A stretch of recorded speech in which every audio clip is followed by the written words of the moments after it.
Hi, my name's Jacob Payton and welcome back to my channel, and today I'm going to be talking about Fear Street Super Chiller, Silent Night 3, 'Tis the Season to Die by R.L Stine. The subtitle is not 'Tis the Season to Die, it just says it on the cover, and I thought that was fun, so I added that in. Now, well, actually, before I jump too far into this and voice a lot of complaints, which you may or may not enjoy, let me read the back of this. Has Reva, spelled R-E-V-A, been a good girl this year? Rich, snobby Reva Dalby wants a little fame for Christmas, and since her daddy owns Dalby's department store, she can have whatever she wants. Someone else will always pay.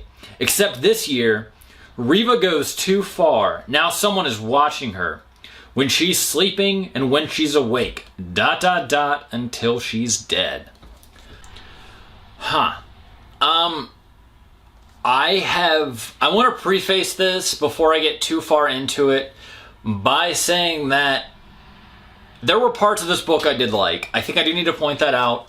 I do jump around in the Fear Street books. This is one that I had tried to track down because I have not actually read a lot of the Christmas themed books. And to be fair, I did think this would have more murderous mannequins, but heads up, there is none. There's like one or two creepy mannequin scenes, but that has nothing to do with them coming alive or killing anyone. So if you want to read a book about that, well, this is not that. So you will be kind of disappointed. Also, if you like characters that are likable in any way, shape, or form, or you just like to see bad people get their comeuppance, you will really dislike this book because Reva, who is a terrible human being through this entire book, really doesn't get punished. Let's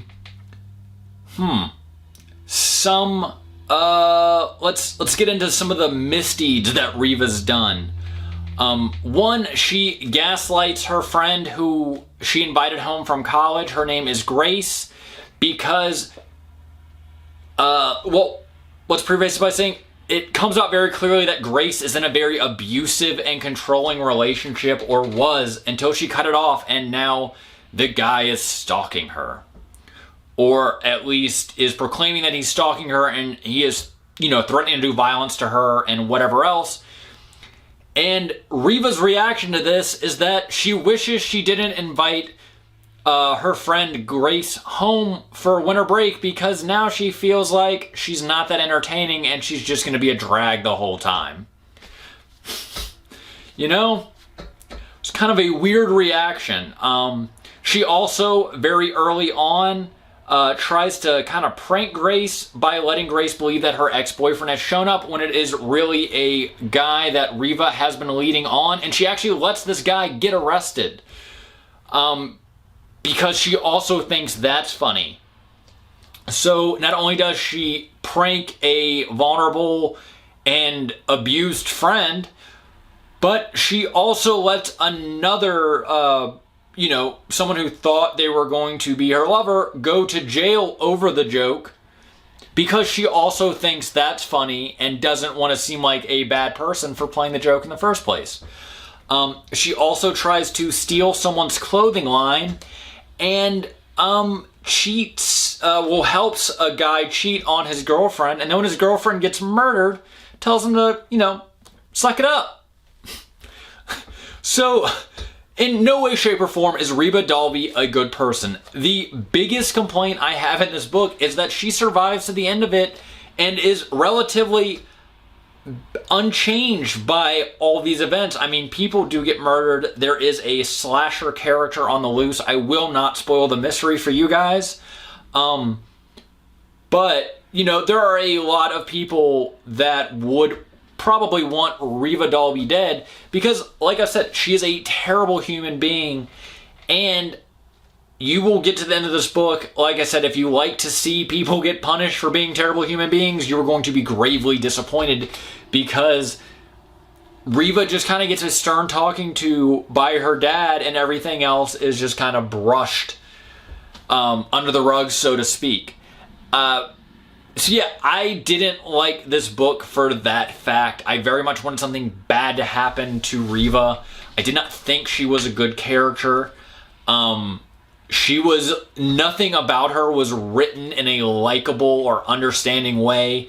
Like, there was no situation where it was, oh, Reva's mean for this reason, and then I can forgive it because I understand she's working through things and will become a better person later. That doesn't happen. She's just a awful human being through this entire book. People are dying all around her, and she is completely unfazed by this. Their deaths are inconveniences in her life, and as long as she is not next, she is fine. And once again, she never actually becomes next. So it is very disappointing and very upsetting. For that reason, I do not like this book. But if you do like middle grade-ish, I guess this would be calculated, or like, maybe it's YA. I don't know. I don't really know where the lines are anymore. Because I think, what is that? I don't want to get into it. I don't read enough YA to even speculate at this point in my life. And most of the YA I do read are more classic YA like these books. But you might like this book if that's your genre, or you're just like completionist and you want to read all the Fear Street books, or you just want to read a Fear Street book about a slightly unlikable character like Reva Dalby. I do not know if she's in the other Silent Night books. So let me preface this. I mean, I hope not, because I do want to try to read some of the others. So yeah, if you want to read a Fear Street book that involves people getting killed and a slightly interesting mystery set around Christmas time, then read this book. But if you are reading this book because you want to read about killer mannequins or want to feel good by the time you're finished with this because a really mean person has just gotten what was coming to them, you will not read this book, and I do not recommend you read this book because you will be angry by the end of it. So, if anyone disagrees with me, please leave a comment below. For all I know, this is everyone's favorite book, and I am just very wrong on this, but I do not think that is the situation. But, you know, please let me know if it is. Until next time, I'm Jacob Payton. If you like this video, please like and subscribe, and I will see you guys next time.